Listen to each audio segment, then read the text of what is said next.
Good afternoon, everybody. Yeah. So, since the topic is something which is close to my heart, AI, EI, we do spend considerable time for last 30 years in building some of the things. We call it predictive analytics. There was no AI and ML in those days, but predictive analytics was there, and then we see very happy that something is which we used to practice is getting evolved to the next level. So, I'll just focus on few things. So, since we're talking about, we also want to share that we are celebrating 30 years of QuantMind. This is an analytical tool. It started at my house way back in 1995, and we have invested more than $24 million in building this tool. As in 30 years, Quant is one fund house, does not use any outside software. Everything in-house built, every analytics is in-house built, and it really helps. And obviously, we took a shortcut of creating 30 years of AMC also, because we took over existing AMC of which was started in 1996. So yes, because we got extension, so we are celebrating 30 years of AMC also. Thanks.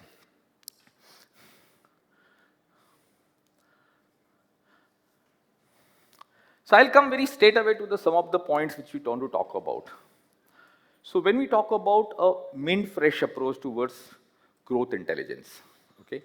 Now obviously we understand that we are in a regulatory environment.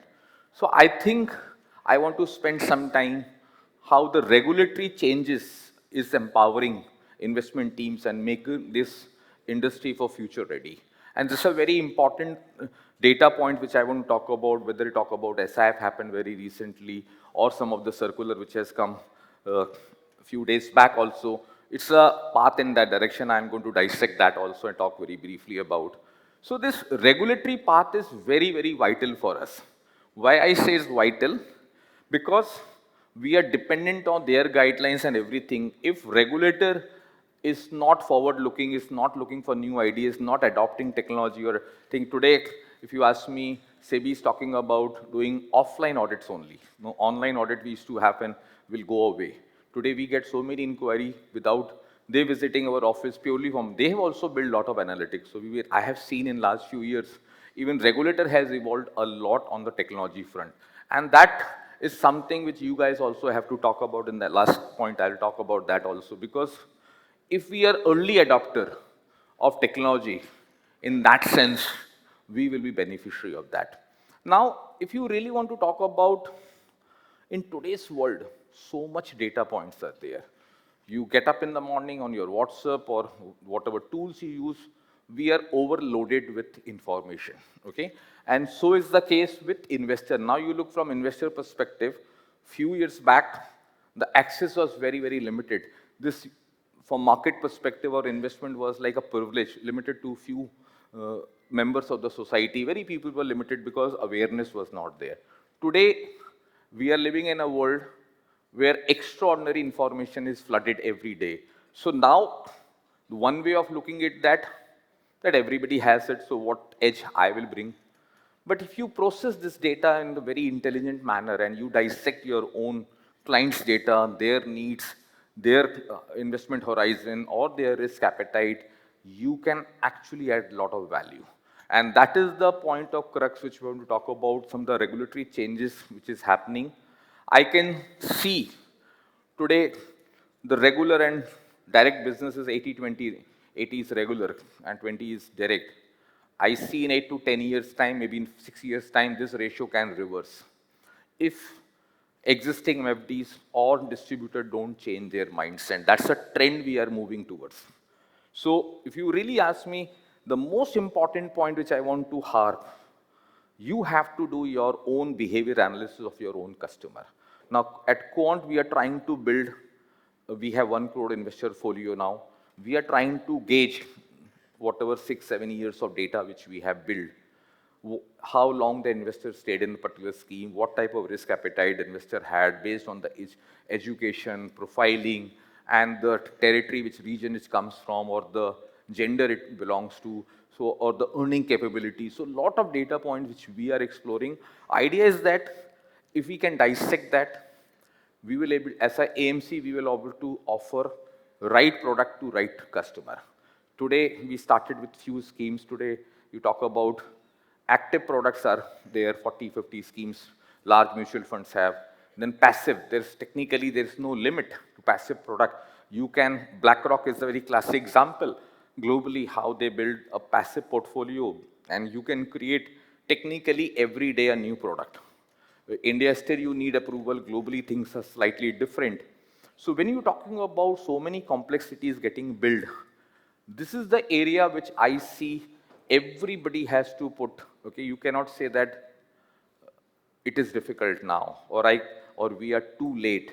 I don't think so, because if you really look at in India, we keep on debating that we have lost this plot as compared to US and China. But if you ask me, India is one of the biggest user of AI tools globally now because sheer population. And our ability to adapt new things is very fast. Like today, a lot of people are questioning the relevance of tech companies. We have seen what happened in 2000. We thought after dot-com bubble, everything is over. We saw after 2008 also a lot of things change. But the way I look at existing companies will also become an adopter or implementer of AIs. You need somebody to implement also. So that's the way I look at it. It's too premature to say that we are late. I think if we can start learning these things now, and we at Quant always talk about analytical framework or techniques which you use.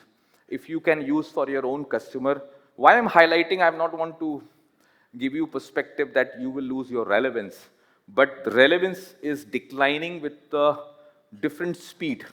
Okay, the way any tool comes. That day last week, wealth management company got their market cap got eroded because new tools have come. And this is the way I always look at technology is a important edge. Now I'll give you a small example. Today we manage nearly 1 lakh crore. Within the asset management business, we just have 63 core people. Okay, the same team which was managing 27 crore, same team manages 1 lakh crore also. So it's not about that you need huge manpower, because we were early adopter of technology. And to be very candid with you, sometime I also feel that we are also becoming slightly outdated, because we are also not able to cope up with the pace of change which is happening in the industry. I don't think it's about age, it's about the mindset. If we have that mindset, we can change. Now, let me bring to the point some regulatory changes which happened this week itself, and where a lot of perspective will change for us. What SEBI is talking about, all equity scheme can potential to become a multi-asset schemes, because you are allowed to invest, all equity scheme can now invest in certain portion, the differential amount which is required for minimum set requirement can be in gold and silver. What it effectively means, most of the schemes can become quasi multi-asset schemes. Okay. Now the point comes whether it leads to better diversification or it create more confusion. Somebody can say we invested in equity schemes and now you're offering multi-asset. My take on is slightly different, because at Quant we specialize in multi-asset. Okay, and it plays a very important role. We even talk about gold and silver very recently. We think by getting gold and silver in the uncertain world, which we are, will help actually in diversifying and reducing the risk profiling of the scheme. The volatility which we have seen in last many years, in particularly mid and small, and you don't have any option, because you cannot cut down your beta of the portfolio because something has changed overnight. You will not get even exit. So by offering or getting these diversification, at least at Quant, we believe we will be beneficiary of that. We will able to reduce the risk or the volatility of the equity portfolio significantly if we are able to identify the inflection points on the precious material. And our view is that for next 20, 30 years, few decades till 47, I think precious metal still looks good. So India will play, and this sort of feedback which has come actually will increase the import of gold in this country, because now it's a formal channel available in most of the equity schemes which can. So it's a very important development. A lot of people are criticizing we don't have that expertise and we are adding confusion, unnecessary. So some people have taken a conscious call. will like to remain as equity. We as a house, we think it's a better diversification. We will like to have this sort of approach. Maybe strategy can be depending on scheme to scheme. This is a very important thing. Second important observation is all about BAF will not be allowed to do arbitrage. Basically, what regulator is trying to do, they are trying to remove the ambiguity. We have seen, if you really ask me, technically we can convert any scheme into arbitrage scheme as of today also. Okay? Because true hedging is allowed. So every scheme in difficult time can become arbitrage, and we have seen majority of the schemes, because of taking advantage of equity taxation route, people are doing arbitrage in a big way. Maybe that's clarity.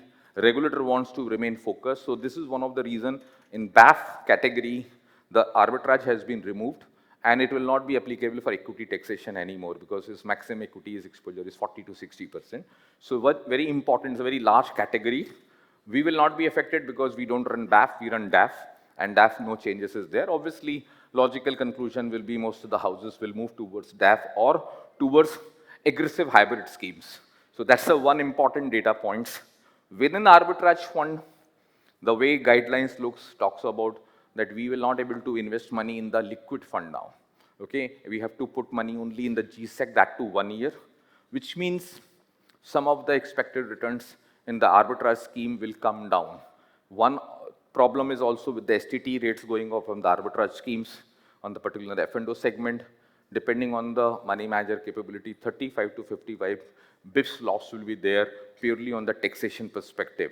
So this is another blow from that perspective, which means then money flow towards arbitrage as a category has potential to decline from the current level maybe. This is something in a larger interest they are looking into it.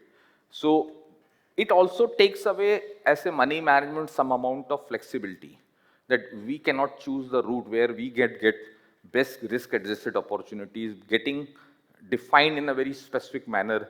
We'll see how industry represent that. That's the one important point. Now, overlapping is one area which I think regulator has done a good job. Okay, they are trying to quantify particular sectoral schemes which overlapping can be done. We have seen houses keeps on launching multiple products, and majority of the schemes are large cap scheme effectively. Okay, in some name of whatever names you want to call it, but is there. So if we can, regulator is taking care of overlapping aspect, I think that will lead to more focused approach rather than looking at flexibility going down. Because if you are defining a particular category, then we think it should be honored in that manner in true spirit, which is not the case in industry. So that need is getting addressed in a big way. And if you've seen the circular, a lot of talks about clarity on fund of fund. Okay, this is the one area where we see for MFD as an asset class a bigger threat, because if most of the wealth manager today, what they are trying to do, they are trying to become an asset allocator. So if fund of fund getting more popular effectively is an asset allocator approach, and it can be threat to your existence, but it can be an opportunity. So it's up to us how we look that as opportunity or threat. For majority of the people will be a biggest threat. In next 10 years, we think fund of fund will be going to the next level. Now, let's talk about multi-asset for a few minutes. This is one area which, when we started fund, and a lot of people ask this question, that those small cap is on the largest scheme in our house, I always said multi-asset is the future. Because as a money manager, we get maximum flexibility in allocating the funds, depending not only in the sector and stocks, it's also about asset classes. So this category, if you ask me, it will be in a similar situation 10 years later, what is flexi cap today? So that's the approach which I see. And we initially, when I said internally, okay, this will be our flagship scheme in next few years' time, our internal team didn't digest. Now, I just want to give you some perspective, the relevance of this scheme, and we will also be surprised. Look at the performance chart. Not only because a lot of people think in last 1 year, because of gold, silver has moved up, we were very lucky that we we increased our silver exposure to 30%, virtually at the bottom of the cycle, and we book at 111 level silver. And around 5,500 level, we sold gold also. We have cut down. We have to maintain 10%. So as of last week, we were 9%. So, but we have to increase within 30 days. So we are nearly 10% now. Now, what is very important to see, not only forget 3 months, 6 months, 1 year, even in 3 years, we have beaten the benchmark decisively. What is very important in 5 years also. Now, next picture will give you, and I'm trying to give you some comparison with our own fund. The multi-asset fund has actually outperformed the small cap also. I always say if you have 6 to 10 year investment horizon, mid and small will outperform. Very interesting data that multi-asset, our own multi-asset has outperformed our own mid and small, which is a small in particular. So it's a very clear indication how these type of products are better risk-adjusted opportunity. Soon we will launch our multi-asset on the SIF platform also, which will give us even more flexibility than the current one. Today, we don't have option to diversify up to that extent, or we have challenges on the shorting side. So that is going to get addressed big time, because here we still have to maintain. Today, if there was no compulsion to maintain 10%, then we could have made it zero also, because there is no option of hedging in the commodity side. So very important data. Now, similarly, very briefly, I want to talk about, we were the last to launch the arbitrage fund, but it has also done extremely well. It is now nearly a 6 months old scheme, is also leading the chart in the top quartile. So this is the way, but here we see some challenges coming, going forward, the changes. We are thinking of innovating something on the option side, how we can bring down the cost structure. We have some thought process which we are in the process of implementing. Now, obviously, we want to briefly talk about market also, which everybody has a perspective. Now, I just want to talk about, in one of the forum in 2nd January, I talked about how year would be, our monthly call, we talked about various forums. We have been talking about how 2026 will be very, I call it fragile 2026, and we are calling it a peak contraction phase. I'll come to India. Very briefly, we are talking about the biggest risk in India and the equity market globally is not Indian equities. The problem is in US. The data points is started deteriorating in US. Extraordinary complacency. Something similarly I'm seeing happening in Taiwan and Korea also. Okay, maybe in next 2 weeks like Korea, Taiwan also can peak out. So India, which has been underperforming for last many quarters now, we think India has a negative correlation with the both emerging market as well as developed market. So it's a great opportunity. Okay, despite that we are talking about a dollar strength in coming years, next 2-3 years, because this battle, I think previous one of the seminar I talked about how world is changing, how you look at geopolitical perspective.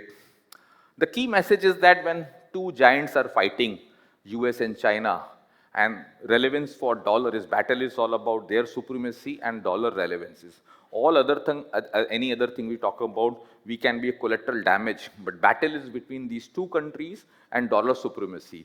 And that is the risk which I see. The whole world is now talking about de-dollarization or debasing sort of thing. We were very early to talk in 2012 onwards how 2020 onwards the de-dollarization process will gather momentum. It played out well.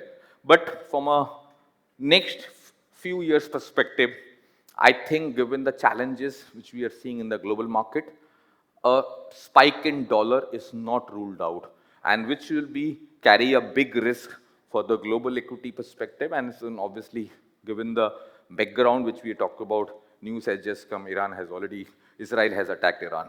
Okay, so we'll see how it shape up in going forward. So this is some of the data points. I'm not getting into absolutely detail. I like to spend few minutes. This is a slide I've shown beginning 2026, 2nd January. Okay, this year, precious metals will behave like a cryptocurrency. Okay, 15-20% spike, 15-20% down move. We saw what is coming in last. We saw it very early, and we have experienced that in last nearly 2 months now.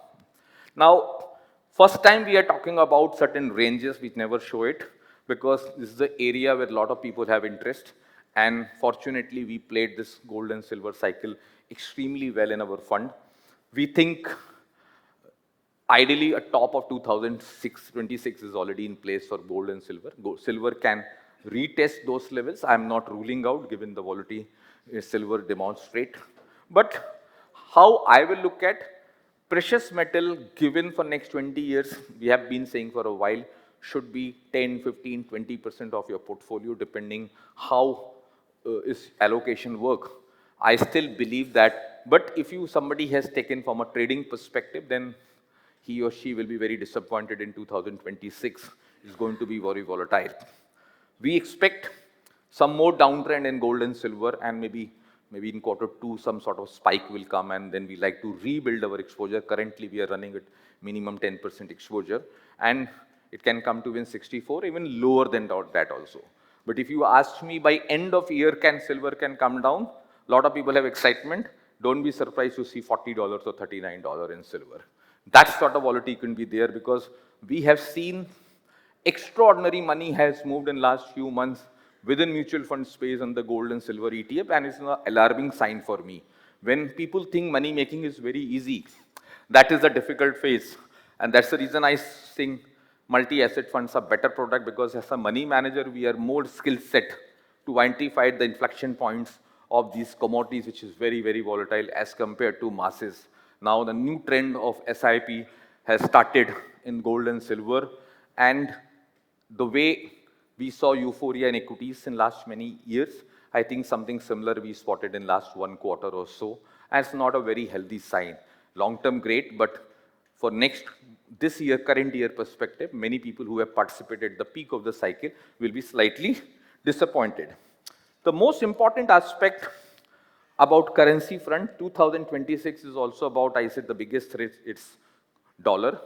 And dollar will appreciate against most of the currency except Swiss franc and Japanese yen.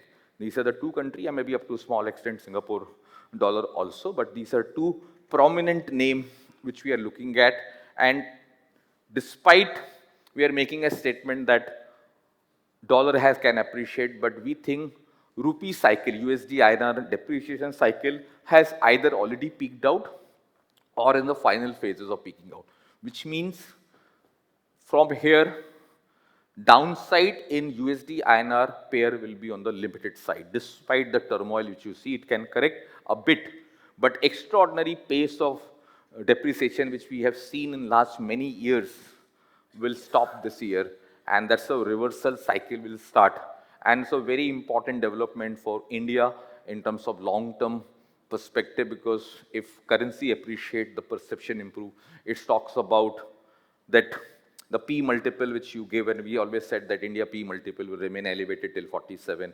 And one of the important factors going forward will be the currency appreciation. I'm not saying it's going to be vertical. It's a gradual process, which is a very constructive news for us. So when we talk about peak contraction years, this is the thesis right from the first week of January we're talking about. We have seen contraction. That one of the channel I said on 2nd January also. The technology stock, AI stock, even semiconductor stocks are the best shot for 2026. US will be the worst performing market by end of 2026. Today, everybody is celebrating. So all those funds who have very large exposure in US market will suffer this year, who have been beneficiary for last few years. And that cycle is peaking out. And US is going to be in a very, very difficult situation despite whatever the perception is there about. Trump is doing a great job from his own country perspective. I don't think he's stupid. A lot of people think he's an extremely smart guy, but only problem with him, he's looking, entire success is only in his term.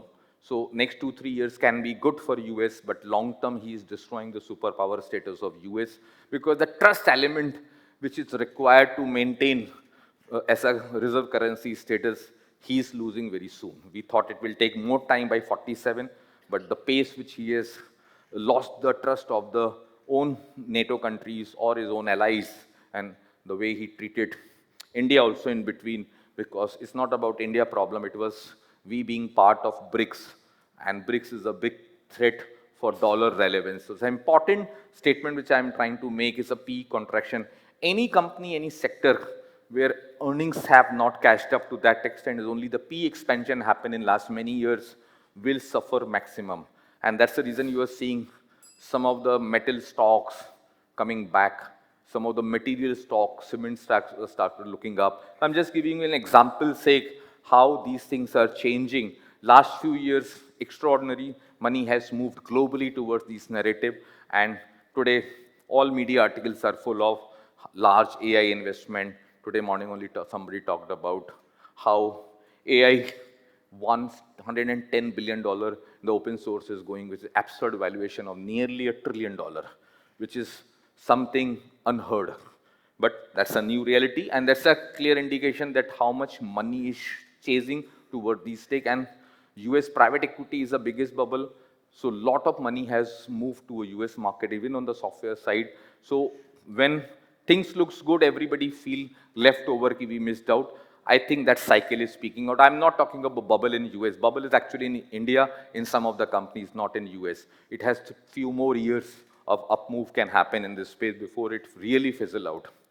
Now, when we talk about difficult phase or PE contraction year, we are clearly looking at this year the value thesis will outperform.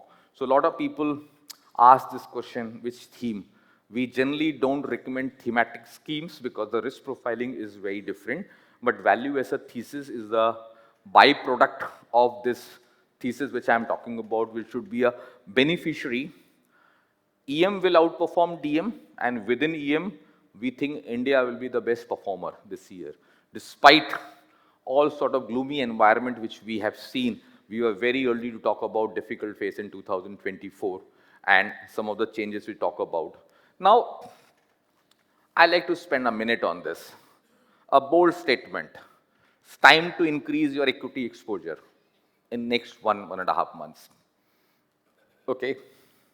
A lot of people will be quite surprised to see that we have been very conservative for a while. We think we are reaching that inflection points now where mid and small, which has beaten down, corrected sharply, there could be opportunity coming. Okay, I'm not saying it's happening right now, but some of the stocks, some of the individual names are showing signs of characteristic. So this is a very appropriate time to increase exposure in some of the names. For last 1.5, 2 years, we talked about large name, liquid names, but we are seeing signs. We are also not taking very aggressive call right now, but this is what data points is showcasing. And if whatever reason we believe by March end, beginning April or mid-April, next 1.5 months, there will be a significant correction in global equities, particularly Korea, Taiwan, US, okay, all AI. If that happens, then extraordinary money will shift to India. That's a very important conclusion.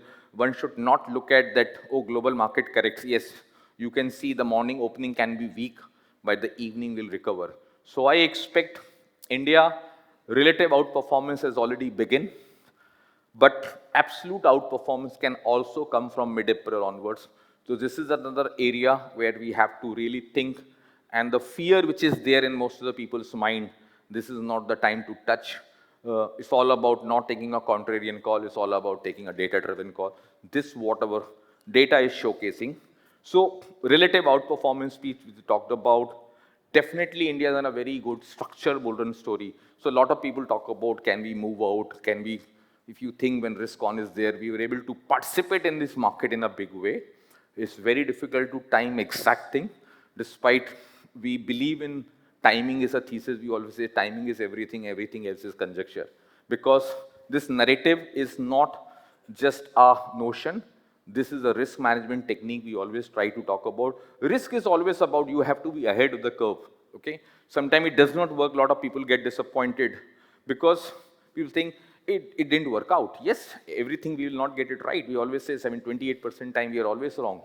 So it's very important to assess the risk an appropriate time, and we don't feel upset about it. It's a part of our strategy. Sometimes it leads to underperformance. You have to live with that part. When you talk about 5-year cycle, you will be beneficiary. But what happens when people actually capitulate at the bottom of the cycle and try to build exposure at the peak of a cycle. Now, I'll skip this piece. I want to talk about for a few minutes, maybe 2 more minutes on India specific itself. India risk appetite, that's a very important data point, on relative basis is showing signs of strength. And that's the reason I said India outperformance on absolute basis can also come from mid-April onwards. So I'm not saying it is going to be continuous move. A sharp spike can not ruled out, and hence people who are thinking of getting capitulated at the bottom of the cycle should hold on. Rather, it's a time to increase our exposure. We have that mindset to do that in our portfolio in next 1.5 months time. We have already started doing that. Now let's talk about what changes we have made in our portfolio. Till 2024, we have been outlier in the industry. Particularly end quarter of 2026, when we have moved towards large cap, we suffered because of China event played out, and we were relatively moved towards low beta names. So obviously underperformance came, but sometimes it's a part of a strategy. That's something we have to really look at. Yes, our mid-cap stock selection was not appropriate. So wherever the performance got hit, we were in the mid-cap space. I will take a minute more. So we have now moved towards the first time in our portfolio seeing very large BFSI space, which has typically 40%. We never participated. We think banks, space, insurance company, mutual fund, asset management company, wealth management company is the area. We talked about how we are further increasing exposure now towards pharma because that's a new age. We have been lucky about we didn't have IT stock. This year is all about mistakes. So there were 8-10 stock in A group stocks which hit 10% each. ITC, talked about Indigo, we talk about Eternal, many such names.